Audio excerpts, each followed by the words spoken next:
Hey, folks, welcome. Thanks for joining us tonight on a Friday night, or whatever night you're watching it, I guess. So, welcome. Thank you, Keith, for bringing me back on. I appreciate it. You're welcome. Excited to get into it. These are some good chapters we're going to review tonight. Yeah, what you going over tonight? You don't even know, do you? Well, I think chapters 5 and 6, I hope. One thing, you haven't asked me the questions yet. No, but it should be over that third week. True. How you doing today, man? Oh, blessed. Too blessed to be stressed. Too blessed to be stressed. Why is that? I woke up today. You wake up in the day, what's some things that you be like, oh, is it just you waking up or what? No, I wake up, I'm excited because I woke up. That's on my bucket list to wake up every day, and so far I'm batting 1,000. Uh-oh. Yeah, I'm getting all these interesting questions together for you. Good.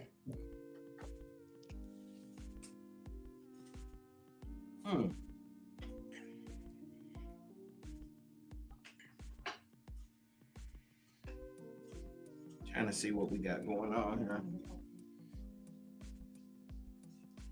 You got the show for a minute. We just waiting for some more people to come in here. All right. I'm trying to. Okay.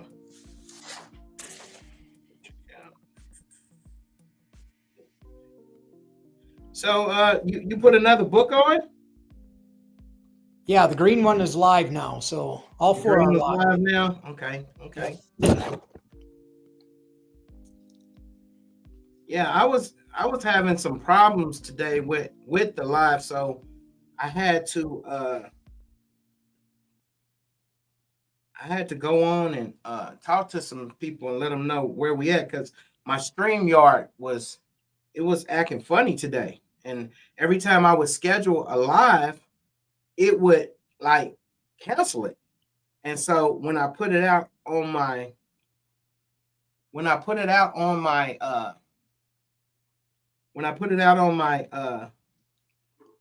my post, I was the one that I put out earlier today, so I'm trying to get another one up now. So yeah. I'm trying to get another one up now, but we still early into the stream, so don't worry about it. Keisha, can you share that one with me? Mm-hmm. That you're doing? Just send it to my phone. Cause I got like 5 streams out there right now. It's bad because it kept, usually it holds it for me. Yeah, usually it holds it for me, and if we got some people in the comments, Smiley, you can respond to them.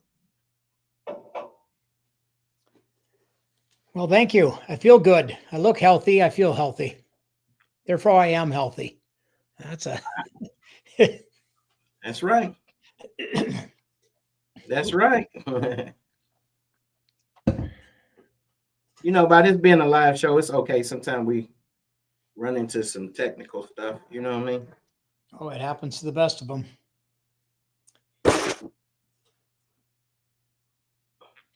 Sometimes we run into some technical stuff, and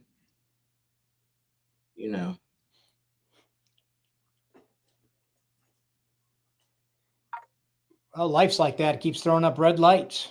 Man. Here's the secret. Red does not mean quit. It means pause, reflect, and reset. That's right.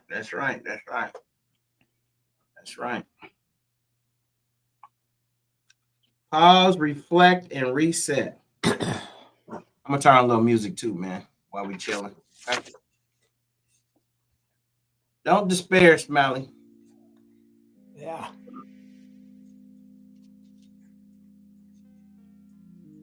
Ambitious Keith, you're asking about what's the mindset advice. I think we're going to cover that in chapters 5 and 6 tonight.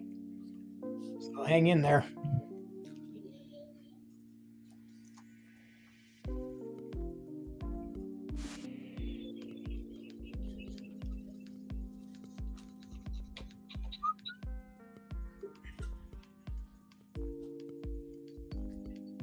So what'd you do today, man? Well, I put in a good 4 or 5, 6 hours of volunteering. Okay. Got reading some more research. So What else? that fills my day quickly. I get into reading or something, researching, and my afternoons are gone. It's called passion. You find something you love doing, doesn't feel like work. So I'm gonna give you a subject to start talking on, okay? yeah. All right. Okay. What does E plus R equals O mean, and why is it so powerful?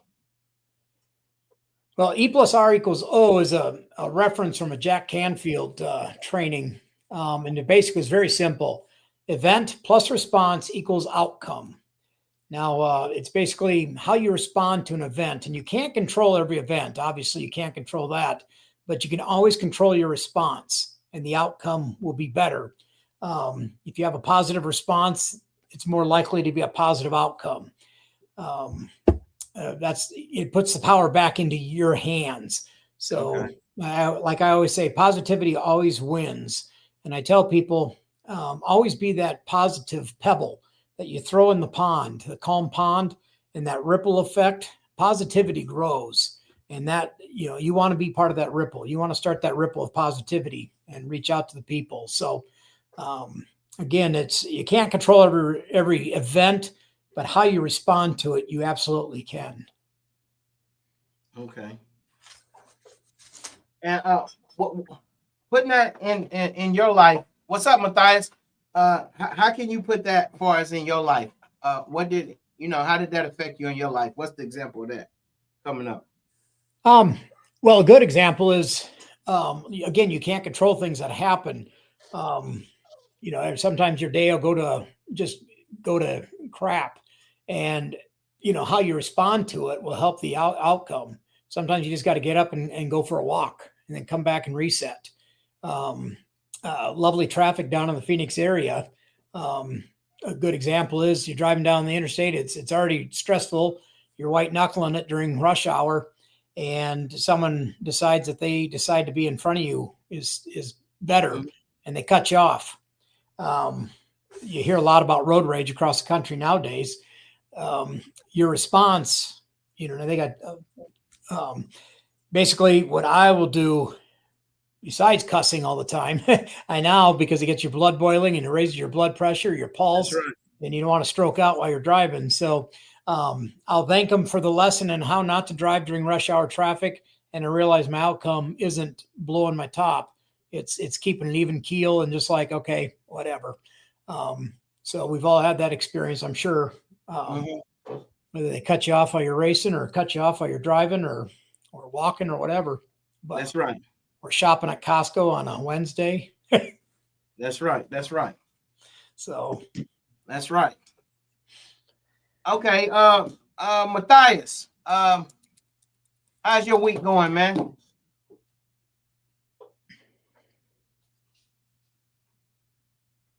How's your week going? How's your week going, Keisha, Keith? How's you guys' week going? We just chilling tonight. We're gonna run this slow and low. I'm just trying to make sure that I had to get my Wi-Fi back. Okay. All right. So question number 2, Smiley. shoot. How do people typically respond to life events, and what needs to change? Well, unfortunately, a lot of people, when something happens, they respond on autopilot. It's usually driven by fear, trauma, limiting beliefs. But, what needs to change is you need to practice awareness and practice presence. Those followers out there or those watching tonight, if you close your eyes for a second and then you clear your mind of as much as you can of the clutter, and imagine, what does the room look like? How Mm-hmm. close to detail can you get? How does it Mm-hmm. feel? How does it smell? Is there a sound? Like, is there a tick in a clock? Is there a tick in the ceiling fan? That's practice and presence. It gives you time to pause, reflect, choose a better, more empowering response. Um, like I said earlier, somebody cuts you off. Thank you for the lesson on how not to drive. Is a lot better than the bird, or chasing them down or getting angry or whatever. And it becomes a conscious choice, and it rewrites the outcome for you. And so you got to take yourself off autopilot. And a good example is, if you drive somewhere consistently, when was the last time you remember driving to work or driving to or from? Because you're on autopilot. Your subconscious knows where you're going, and you're not even thinking, and you're just driving. Um, First of all, it's dangerous. You're not situationally aware, but it's a good time to practice presence. How does it sound? How does it feel? How's the car ride? How's the temperature? There's a lot of things you can think about, and to pause Mm-hmm. and reflect and choose a better, more empowering response. Right. It's a pretty long answer. Sorry. No, just wanted to, get your word on that. We got a long night, so we okay. We got a really long night tonight, so we're okay. Okay, so why do you call out timid and tender behavior, and how does it relate to your fear? Well, timid and tender, they come from fear of judgment, fear of failure, fear of making waves. It keeps people small and safe. And, the thing to remember, if you're safe, nothing grows in your comfort zone. It happens outside the comfort zone. Good Mhm. example. Every one of us, I'm sure, have been in a classroom, in a meeting, in a service club meeting, at a dinner or something, and all of a sudden said, "So, what do you think about this?" Now, when they ask you, a lot of times people don't want to make eye contact with the speaker. They don't want to make eye contact with the teacher so they don't get called on. But all of a sudden, do you look at it as a time to shine or a time to hide? Um, Right. that helps you. But again, nothing grows in the comfort zone. So I always watched, I stared them right in the eyes, and then they would never call on me. But there's a quote that I absolutely love, and it Uh talks about, people may think that you've achieved great things, but the huh. truth is, that you're still operating well below your potential. And I think if people are honest with themselves and look themselves in that mirror that we talked about last week, Uh huh. you can deliver at a higher level. But what's Right. stopping you from doing that? Is it timid and tender behavior? Is it fear of rejection or whatever? So try harder, be courageous, be positive, and be bold. I mean, just make it happen. Look for that person to ask you a question, and it's your time to shine.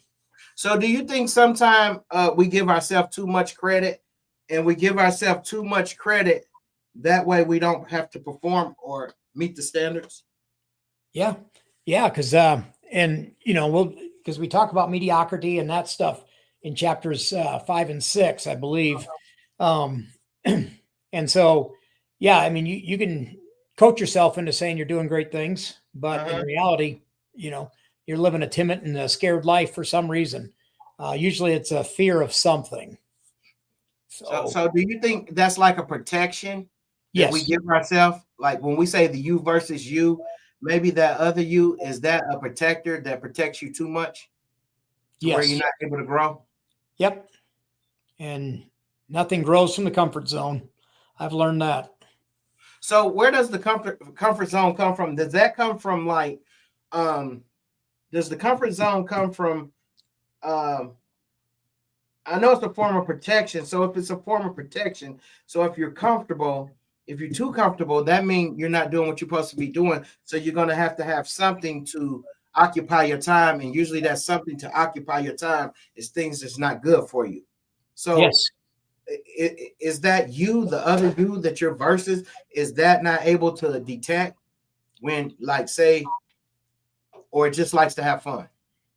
Well, actually, it could be a couple of things. Most likely, it's stemming from a limiting belief, a fear of rejection, a fear of failure, a fear of whatever, that's stopping you, protecting you, Mhm. because someone said something to you, and it's stuck with you, and you're allowing that to control the rest of your life.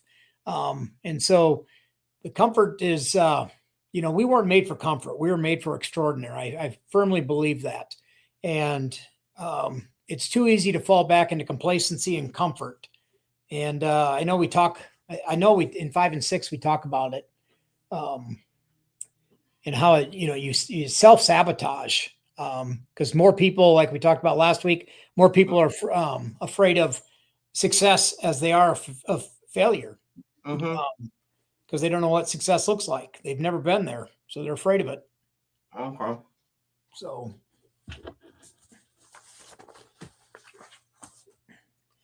okay. So once we did that, I'm hit you with another question as soon as you get your water. What's some examples of timorous thinking that sabotage success? Timorous thinking to sabotage success. Well, first of all, I'll tell people what timorous is. It's showing or suffering nervousness, fear, or lack of self-confidence. Okay. And here's a great example. I used to work with a federal agency, and the leadership style in this branch of the agency was what they call fear mongering. Okay. And leaders will be like that if they feel they're not good enough, they're not well educated enough, they're not comfortable enough. They want to avoid feedback. So what they've done is they put up a bravado of fear me. They're constantly angry. They're constantly demanding. They want you to be afraid of them so you don't question their competencies. They lack their self-confidence in their position. It goes into a book out there called The Peter Principle, where a lot of back in the World Wars, they promoted people up to the first level of incompetence and then left them there. And so I saw it within the governmental agency, how people have been promoted unjustly, and they put up that bravado of fear me because I'm above you. And it's like, I don't respond to fear. So I would go find them and ask them how their day is going. I'd go and greet them and say, welcome, thanks for joining us, but they don't want to take risks. And then timorous thinking justifies underperformance in life. You're going to live in fear. You're going to be afraid of success. You're going to be afraid of failure. You're really tightly wound, and you're conceding to live in life that you should be. And that's, having fun, enjoying life. Wow. So the people that's showing their face like that to be strong, that want people to fear them, you think those might be weak people? Absolutely. They're insecure people. They might not be weak necessarily. And I'm not saying physically weak, but they might be mentally. They might be weak in their leadership style. They might be too new at it. They might not be comfortable with it. They might be intimidated easily, which is usually the case. If you have a hard charger that comes in, people get intimidated, and then they clam up, or they put the fear out there. So yeah, it's a lot of that. You see a lot of it out there. So how do what's the way we can detect people that's like that? Because I think all of us probably have somebody like that in the workplace, that really comes off like that. Is it where they're always really aggressive, or they never let you see the soft side of them? What's some things we can look for? Well, a lot of them don't want you to see the real side, the soft side of them. Like you said, that's a great way to put it, Keith. However, positivity wins over, like I said earlier. I would go out of my way, and knowing how these people were, I would reinforce that they had a great idea on this. And then I had a question about this. And then you just kind of, you're not, baffling them with brilliance or BS. You're genuine about it. And because they can tell you if you're not.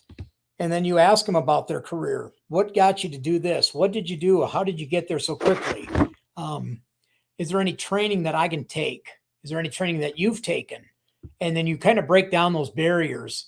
And pretty soon they'll let down a little bit of the curtain. It's kind of like Wizard of Oz. Don't look at the man behind the curtain. That's that fear blanket they put up. And so I would always work my way around it. And so, and I would be point blank with them. Fear is not a leadership style I respond to. And I was dead honest about it. I don't respond to it. You're not going to scare me. I've been in a lot of scary situations, and this isn't scary.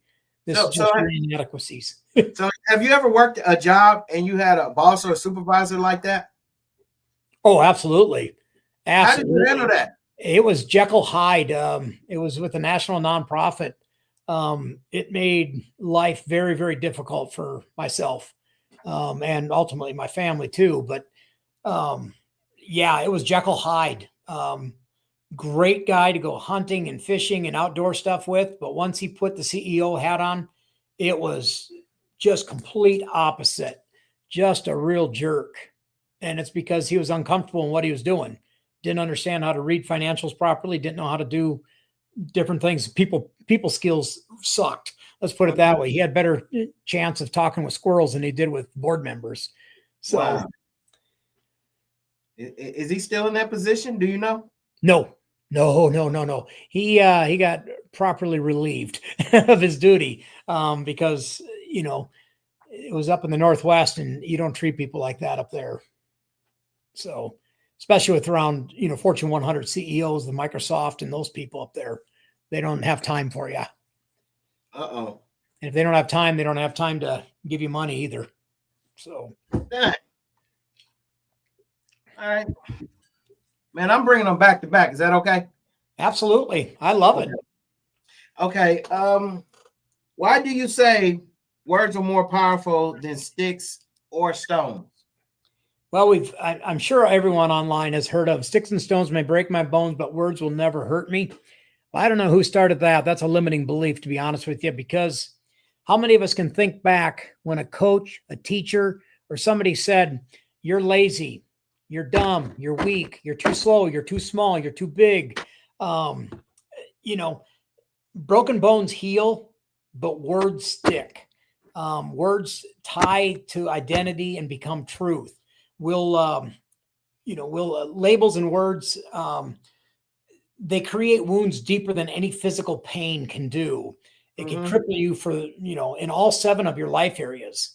Words like that then create self-fulfilling prophecies because we keep telling ourselves, we keep rehashing that.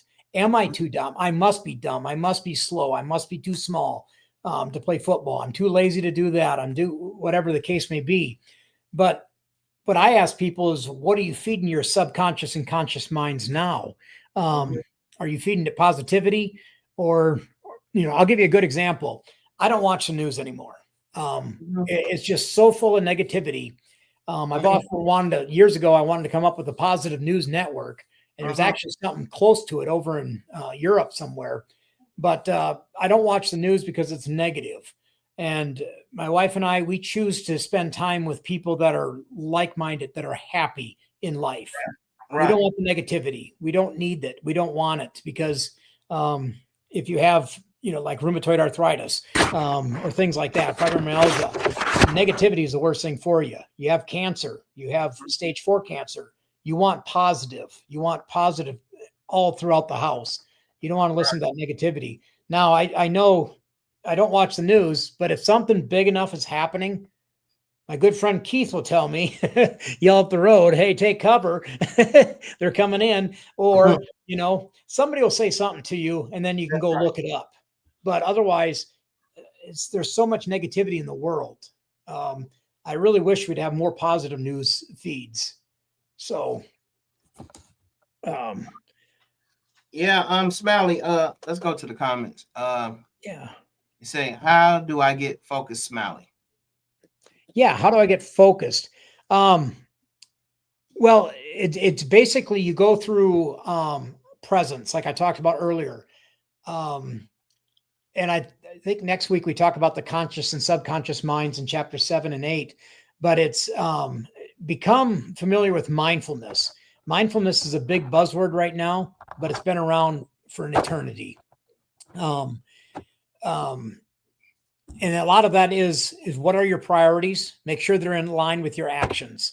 Last week we talked about incongruencies. And if you have any incongruencies, you're going to fail to focus 100%. But a lot of it is a lot of self-discipline, a lot of self-coaching, and and also talking to people. Don't be afraid to talk to people. There's a negative connotation that if I talk to a counselor, it's not good.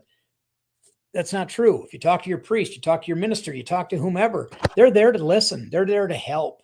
Right. And to help you get back on, that focus line. Hell, I don't think I know anybody that doesn't have ADHD. We're all on the spectrum of ADHD or whatever it might be. And so focus doesn't come easily for many people. They try and do it through medication, but I don't, I'm a medication medicinalist. How little can I take and keep going as far as medicine goes? But again, the focus is, a lot of it is find peace within yourself and find your passion. You find your passion, focus will never be an issue. My passion is writing and helping people and speaking. I lose track of time so quickly, and my family will tell you, I'll spend 10, 12, 18 hours writing and not realize that time went by so quickly. Right. So I hope that answered your question, Thomas. If not, that was a good question. Shoot it in there. I got another one. How do you help people change their emotional responses? Well, step one is like focus, awareness. You got to be aware. Number two, pause. Insert a moment between whatever triggered the event or whatever they're trying to trigger emotion and how you're going to react to that emotion. A good case, there's a lot of research out there and a lot of people in prison for the rest of their life because of one moment, one lapse of judgment in a moment of time. Had they taken a moment to pause, take a deep breath, reflect, anything, a deep breath is really helpful between pulling literally that true trigger. They're spending the rest of their life behind bars because of that 1 second. So learning to be aware and then to pause and like a deep breath, a sigh, an affirmation, a quote, something that is really inspiring to you might be good.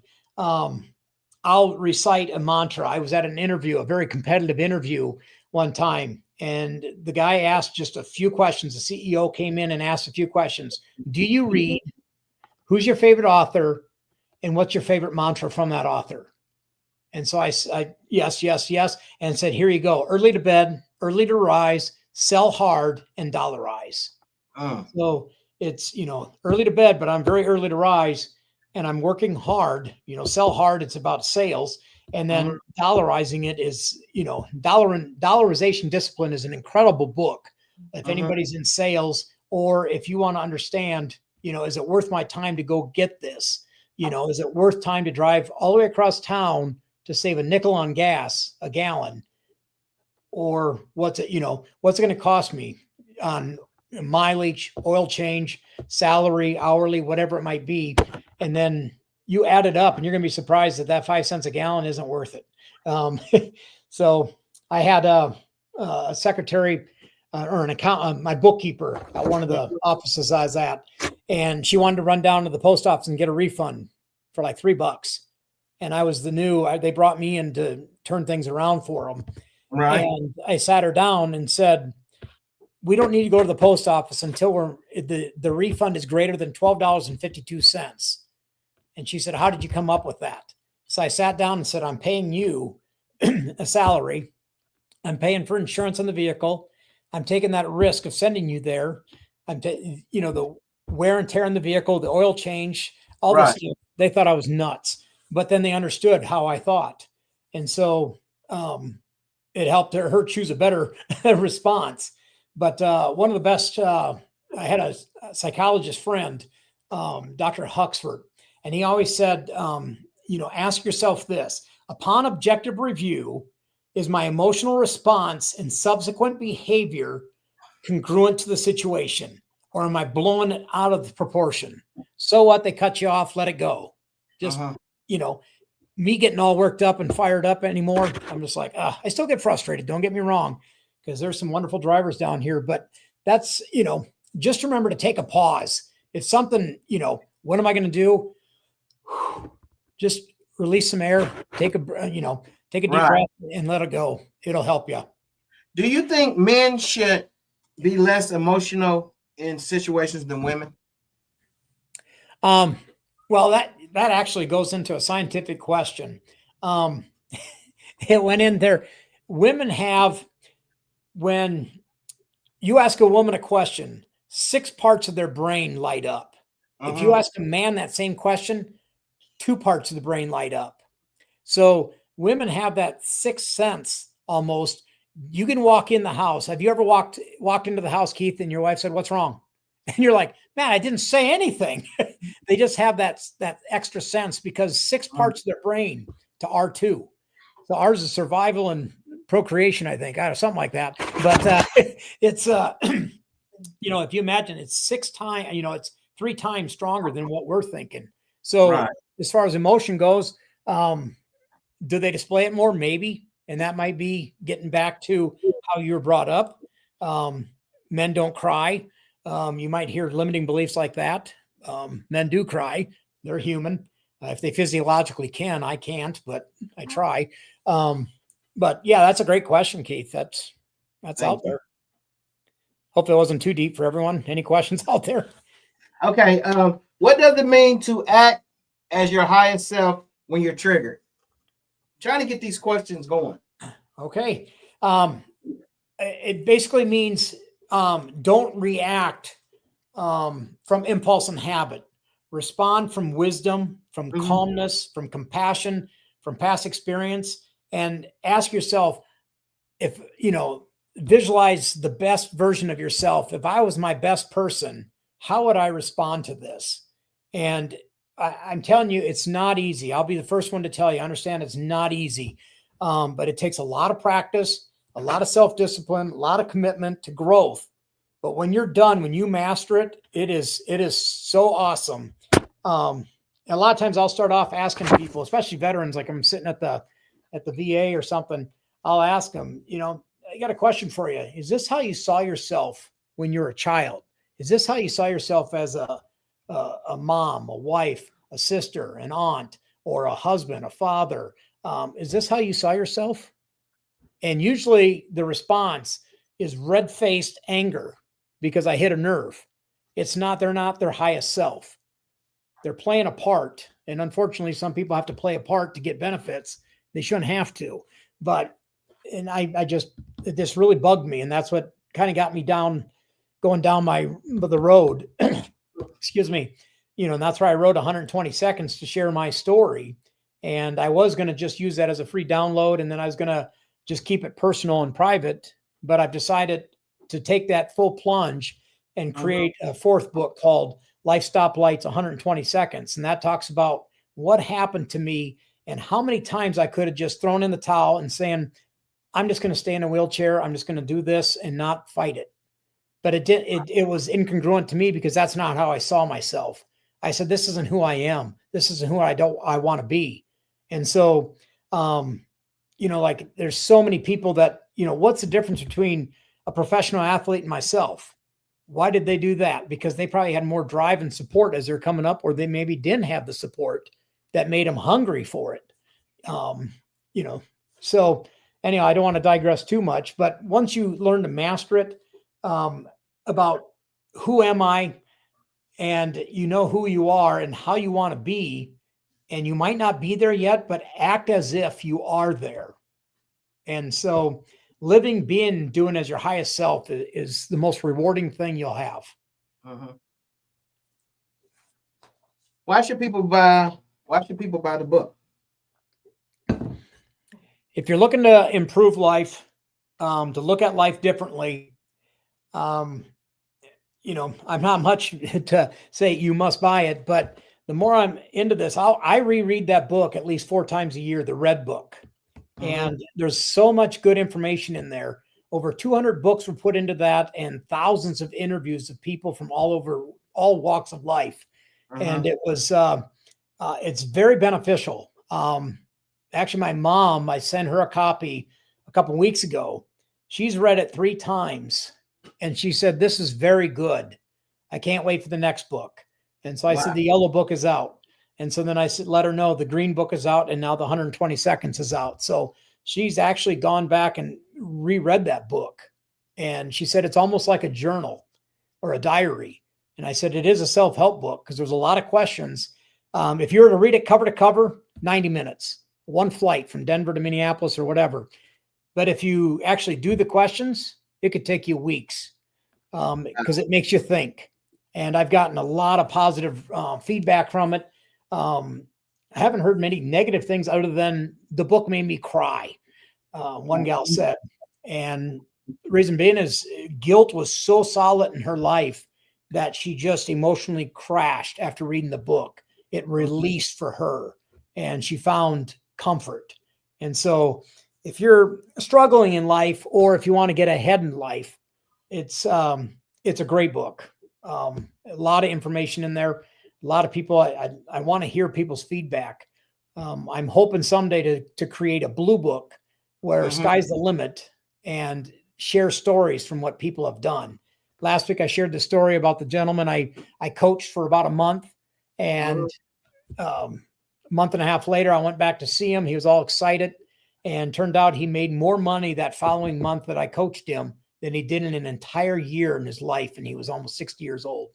Wow. And so I removed limiting beliefs that were stopping him from doing the best version of himself. Right. And he pushed forward. So hopefully that answered your question. Yeah. You answered it really good. Thank you, Keisha, for buying the book. Appreciate it. I think Yuddy's live right now, isn't he? What does try harder really mean in the context of growth? What does try harder really mean in the context of growth? Well, try harder is a mindset. Somebody mentioned something about mindset. Try harder is a mindset. It's try harder, and it's not for exhaustion. It's about intention. Be intentional about it. Showing up fully, giving full presence, effort, and heart. Some people say, I'll give you 110%, which just, people have buzzwords that flip their switches. And that there, I have to come up with an alternate behavior response because there's no such thing. Mathematically, you can't give 110%. You can only give 100%, but I guess people feel good saying 110%, but just give me 100%. And that's what I'm asking for. It means to stop, refuse to coast. Don't just get along with life. Always seek progress, always moving forward. Because it's, like I said, it's a mindset. And it was an author from the 40s, a book I read, and, try harder. And he goes on and talk about try harder in this, try harder in that. And so that's what created the 7 life areas. Try harder in each of those 7 life areas that we talk about in the Red Book. Okay. On the subject of mind shift, what mindset shift is needed to truly pursue excellence? Well, self-discipline. I have a chapter, I think, dedicated to self in the Red Book. Talking about self-discipline, self-efficacy, it's just keep yourself into it. You got to really stay focused on what you want to do. What's the task at hand? Where do you want to go in life? Okay. Yeah, mindset advice is go. Yes, hit the like button, please. In chapter 6, you talked about the ugly cousins. Oh, yes. Yeah, the ugly cousins of I know. There's 2 of them. Well, really 3, but 2 that I talk about. I think it was minimalism and relativism. Minimalism is doing the absolute least possible, and relativism is a newer term, and it's basically a lot of the younger generations. I'm not picking on you, but they're getting to the point of relativism says the truth is whatever I say it is. This law this isn't how I perceive it. This is how I perceive it.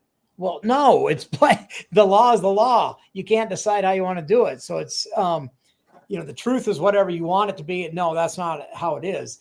But either case, minimalism, mediocrity, relativism, they both create excuses and breeds underperformance. They reward underperformance. They justify underperformance, but they also kill growth, excellence, and accountability. So that's why I called them the ugly, cousins of mediocrity. Right. So what does it mean to act as your highest self? Act as your highest self when you're triggered. I think we talked a little bit about, don't respond from impulse and habit. Respond from a place of wisdom, experience, calmness, compassion, positive experience. That's one that takes practice to do, but it's worth it, because you're going to be living, being, and doing as your highest self, which is rewarding. I'm gonna kind of switch stuff around for you a little bit, because I know you're the writer of the book, right? Yeah. Okay. So you was mentioning something in the book about epidemic. The mediocrity. And why it's such a strong statement. It's frustrating because mediocrity has become normalized in society. It's people coast. People settle. Bare minimums become the new expectations. Excellence becomes very rare. It's not a goal anymore. It's just survival is a goal. Like, how little can I do and stay employed? How little can I do and stay married? Average becomes acceptable. That's the epidemic, where average is acceptable. To me, it's not. I like to tell people, or ask people, how would you feel living in the United States if the military was mediocre? If we weren't one of the most powerful, well-suited militaries out there in, the air, land, sea, and now space, we're pushing frontiers. Mediocrity can be such a poison to an organization if you don't bite it in the bud. And, then you look from military contractor perspective, you look at how far they're pushing things and stuff we don't even know about. They now, instead of using $1.2 million missiles to shoot down drones and such, they use lasers that cost $1 of electricity. So as long as that ship's generating electricity, they can use a laser to shoot stuff out of the sky with accuracy, and they don't have to worry about reloading or writing a new budget. So, and that's those companies, Raytheon and Lockheed Martin and Boeing and all these guys, they're not sitting back saying, how little can we do and keep the contract? It's what more can we push to sell more of the contract to them, so they're basically in bed with them so deep that they can't climb out. They have to stay with them. Right. So how do you challenge readers to break out of a mediocre environment? Well, try harder. It's a mindset. But what I would do for starters is, question yourself about everything: your work, your habits, your peer group, your standards. And then my wife and I, when we raised our kids, we always told them, associate yourself with people that are as good or better than you are in school, and that they're smarter than you, because it's going to bring you up higher. People say, can you bring it down to me? Or I say, can you bring it up to me? But if mediocrity is rewarded in your organization, you got two things to choose. You either help them raise the bar or you move on. When I worked for the nonprofit in executive leadership and management, I had two things in the corner of my office at all times. I had a large crazy comb from the 80s, and then I had a broom.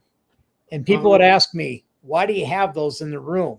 I said, because either I'm going to groom you or I'm going to broom you. And so I would tell people I would hire slow but fire fast. And I would hire 9s and 10s, people that are as good or better. And most of them were better than I was, which made me step up my game to be better. And so if they were 5 or 6 on the performance scale and I knew they had potential, I'll work with them. I'll groom them. But if they didn't have the right mindset and attitude, I moved them out. I didn't pass the trash to the next organization. I just let them find their passion somewhere else. But a good thing to remember is healthy growth does not happen in stagnant waters. So they say growth doesn't happen in there, but I'm saying healthy growth, because growth does happen in stagnant waters. It's bacteria and everything else, but healthy growth does not. So what age were you when your mind opened up to where like you like, okay, you know, I want something different, or were you raised like this, or you know? Well, thinking. You know, I think it really, my accident really made me question a lot of things, because I was alone out in San Diego, didn't know anybody on the hospital side. None of my shipmates were there or anything else. And so I had to grow up really fast and decide, you know, this isn't the choice I want in life. This isn't who I am. And so what's going to stop me from being that? And that kind of clicked. But then, you know, I got tired of doing the mundane, being moved around the country every 18 to 36 months to turn things around. And I just got to the point of, you know what, I'm done doing it for everyone else. I want to do it for myself. And I want to find out why I'm walking today where others in a wheelchair are not. And, you know, I went through that whole why process that we talked about last week. And it's, you know, it really opened up when I found my why, and my passion is to write and help people. And from the beginning, like I shared with you, Keith, you know, I'm not out to make millions of dollars I want to help people. I want to start a movement that's going to help people deal with limiting beliefs and fears and make them a better person and more positive world. So it's about helping people. And that's why I went round and round with Amazon many a times on how much you're going to charge for the book. Based on all the material in the Red Book, they wanted just shy of $19 a book. And today it's 12. It's still at 12 because they moved up printing costs. Yeah, family, the book is very affordable. The book is very affordable. If you look across that bottom, you're gonna see all Smiley social media channels, and in all the bios, you can just press the button. It's gonna take you straight to his books. Right now we have 4 on deck? Yes, sir. We have 4 on deck right now, and yeah, man, it's the best investment, man. A burger is gonna cost you $18, man. This book is $12.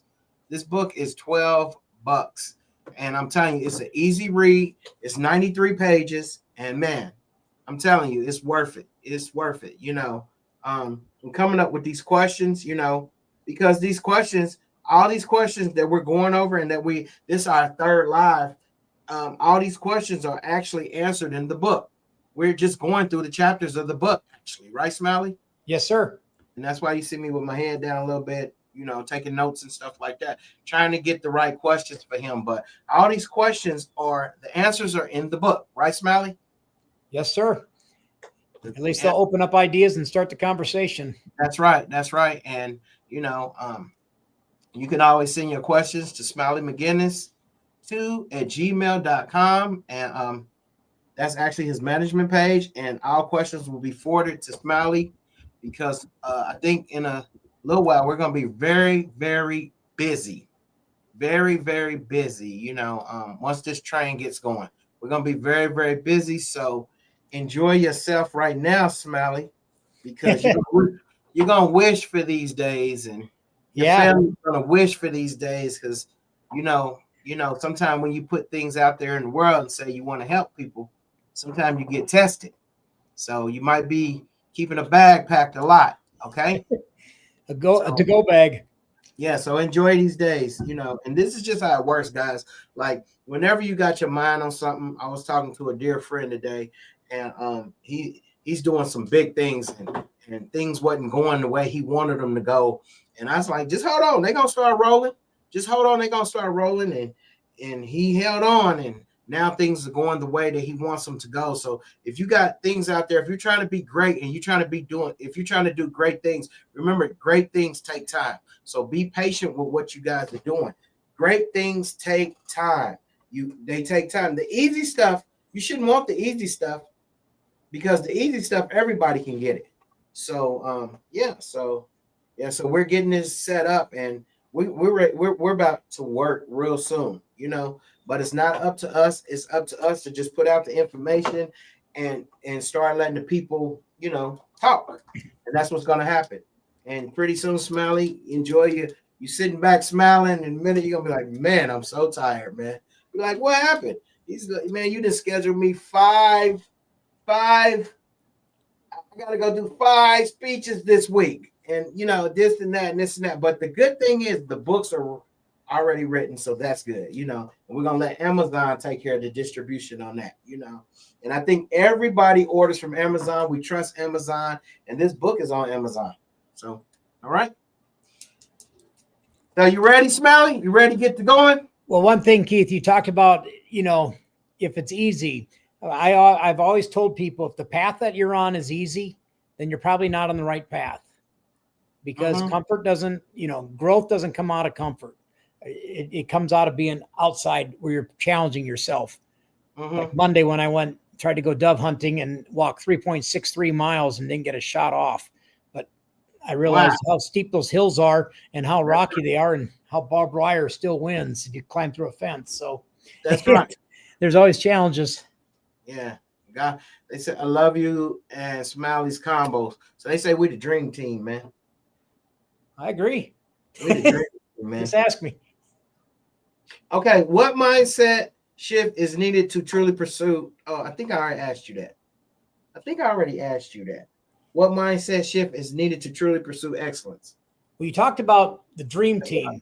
And because I mentioned a extraordinaire cluster or dream team, to use that to help you combat mediocrity.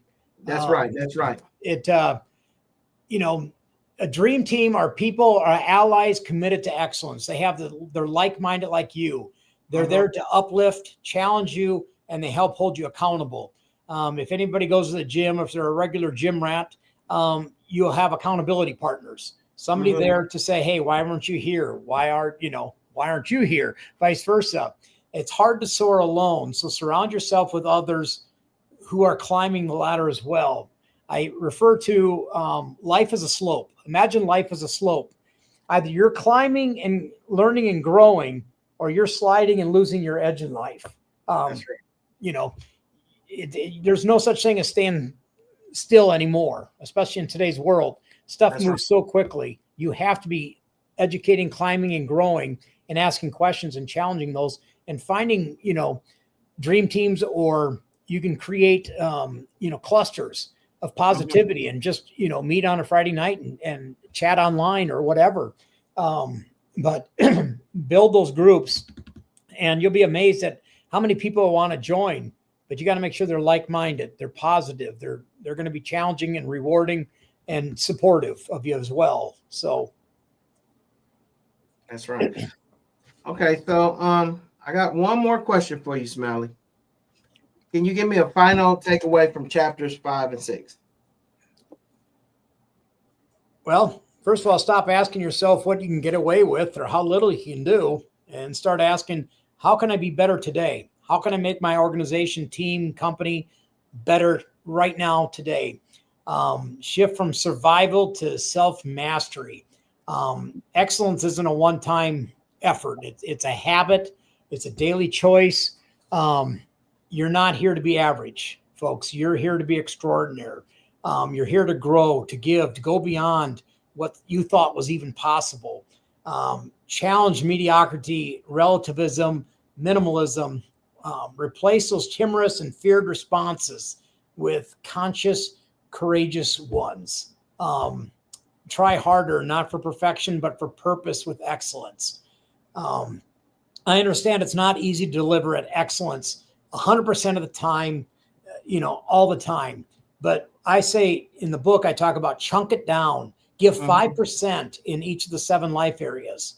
Pick one life area today and say, how can I be 5% better today? That's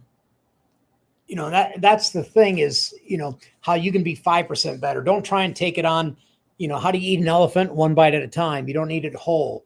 But I do want to say, family, friends, and followers, please take time to give us some feedback. What do you want to see more of? What do you want to hear more of? What do you have questions about? Make sure you get a copy if you can. Buy a copy of Life Stoplights. I have it. I believe 3 of the red, yellow, and green are all on Kindle as well. So if you don't want an actual book, you want to do a digital book, you can. I guarantee you're not going to look back after you do it. You're not going to set it down and just go back to your normal life. You're going to be wanting to challenge yourself and find good things. And folks, right now you're getting in at the ground level of something incredible, like Keith mentioned. You're at the foundation of Life Stoplights team. I refer to it quite a bit in the yellow and the green book, but hey, become a part. I want to hear your story. I want to hear your challenges. What can I research and find out more about? Someone asked me, what's your goal? A friend asked me today, what's your goal in life? I said, I want to be the authority figure on limiting beliefs in life. How can I help? I want to help people understand what limiting beliefs, how powerful they can be. Right. And, because I was growing up, I was very, very small. I graduated high school at 138 pounds. I was 5'5", maybe, very small. But I had a big heart and a challenge. I went on to the Navy and went on to do some great things there before I was challenged again. And so, live life to its fullest. I talk about in 120 seconds. What are you going to do in the next 120 seconds? 120 seconds took away my Navy career. It took away my career path, just like that, in that accident. So it's about the 15-car pileup and the trials and tribulations I went through. And it's possible, folks. Keep the conversation open. Create your groups, your clusters, your like-minded people. It's easy to get in a group where people are just nitpicking and grumping and bitching and complaining. Take the high road, find the positive people that are going to grow with you and challenge you and hold you accountable. You're going to find out how much more fun life will be, and more powerful you'll become as a parent, a father, a mother, sibling, whatever it might be. So, go after it, man. But please do give us some feedback. I'm not just looking for likes. I want some feedback saying I want more of this. I want less of this. I want less of Smiley and more of Keith. Smiley's better looking on radio. So yeah. So so we appreciate you guys. Like I said, you can look across the bottom, all his Instagram, YouTube, TikTok, of course, his Gmail, right there, going across to right there. And we'll be right back next Friday. I'll have Smiley right back on next Friday. And we'll just go from there. And I appreciate you, Smiley, for coming through. We appreciate you. You bet. I appreciate you guys. Thank you so much. Our third one. We got another one under our belt. So that's it, right? Yeah. We'll see him next week. And thank you so much, man. You bet. Thank you. Appreciate you. See you next week. Okay.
It's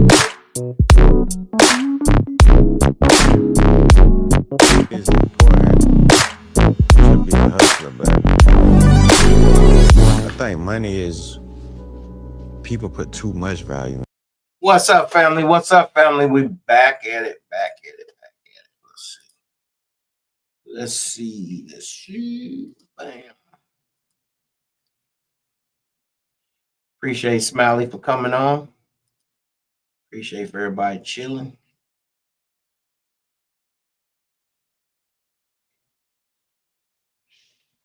All right, let's go. All right, let's go, family. It's important to be a hustler, but I think money is, people put too much value in money sometimes. And you miss out on a lot of other shit that's important in life, chasing it. It's important to have a balance. Like, be a hustler, but live life too. Like, don't base your belief in, like, your life is good on how much money you got. It's crazy because you do sound like my dad. When my dad told me that, I got my first job. I was like washing dishes in a restaurant. Yeah. And I would like dedicate to that job every day. Like I owned the restaurant. And I remember there was days that like my parents and my family would go to the beach and I'll wake up, house empty. I'm like, damn, where y'all at? They're like, oh, we figured you was working. And I was off that day. So I'd be like, damn, like, y'all just think I work every day. And I remember my dad giving me a talk. He was like, hey, you got the rest of your life to work. I was like, well, yeah, but I want to get it. Mm-hmm. But he's like, yo, for the rest of your life, like once you become 18, like, bro, that's all you're gonna have to do almost every day. So he was trying to tell me to like enjoy it as a kid, to enjoy being a kid, to hang out, to make memories. But I just wanted to, same thing, I wanted to take care of mine. I wanted to get rich. I wanted to be something so bad that I ain't really live as no kid. Yeah. When did you learn that getting rich is wasn't gonna be everything? Like, when you get rich, that's it. Like, that's the happiness, or that's the goal, bruh. The goal is to goddamn spend time with your people and do shit with your people. I think that's more valuable than money, honestly. Nice. Because you could give a person $1 billion and tell them, hey, I'm gonna give you this $1 billion, but you gotta be alone for the rest of your life. You can have women in and out of your life, but you can never be married. You can never have kids, and you can never have a family. But you could have a different girl with you every night. And then you could tell another person, hey, I'm not gonna give you $1 billion, but I'm gonna give you a house, a modest car, and your bill's gonna be paid forever. But you can have a wife, kids, family, brothers, sisters, and all this. The person who get the modest stuff is gonna have a better life than the person who got $1 billion. What's up, family? So, in other words, what he's saying, money's good, but money's just a tool. Money is just a tool. That's all it is a tool, family. Like, money is just a tool. We just have to use it as a tool, because like when money becomes your God, man, you'll never ever have enough. You will never have enough. And the thing is, you're going to miss out on a lot of good things in your life. You're going to miss out on a lot of good things in your life, man, because money's going to become your God. So guess what? You will never, ever, ever have enough money. Never. So you're going to keep on hustling. You're going to keep on working. You're going to keep on hustling. You're going to keep on working. You'll never have enough money when it becomes your God. So with that said, you're replacing money for your fun, for your time. You're replacing money for everything. But one thing money cannot give you is your health, your strength. It will never give you none of that. So, you guys got to watch out. You have to know what's going to make you happy. How much money is going to make you happy? What makes you happy? What makes you happy? What makes you happy? And then you're going to have to go from there and reach that goal and then go from there, man. Yeah. So, that's very true what he's saying. Money is not, it's not going to make you happy, and you're going to miss out on a lot of things. Like this barber just said, you're going to miss out on a whole lot of stuff, period. to be a hustler, but I think money is, people put too much value in money sometimes, and you miss. And he's saying this because, you know, he got all the money now, and now you have to go through something to understand it. But if you just listen, then you don't have to go through that, you know. And that's what he said. People put too much value. Now he don't even care. This haircut, whatever he's paying for it, might be better to him than a Bentley or Rolls Royce just to be able to sit and talk to somebody, you know. And he's probably paying this guy maybe $500 to $1,000 just for that hairdo, because, you know, but, you know, Out on a lot of other shit that's important in life, chasing, and it's important to have a balance. Like, be a hustler, but live life too. Like, don't base your belief in like your life is good on how much money you got. It's crazy because you do sound like my dad. When my dad told me that, I got my first job. I was like washing dishes. yeah. And if you never had money, you're gonna be like, oh, you know what? Money's gonna make me this person. Money's gonna give me this status. Money's gonna do this. And it's not. It's not.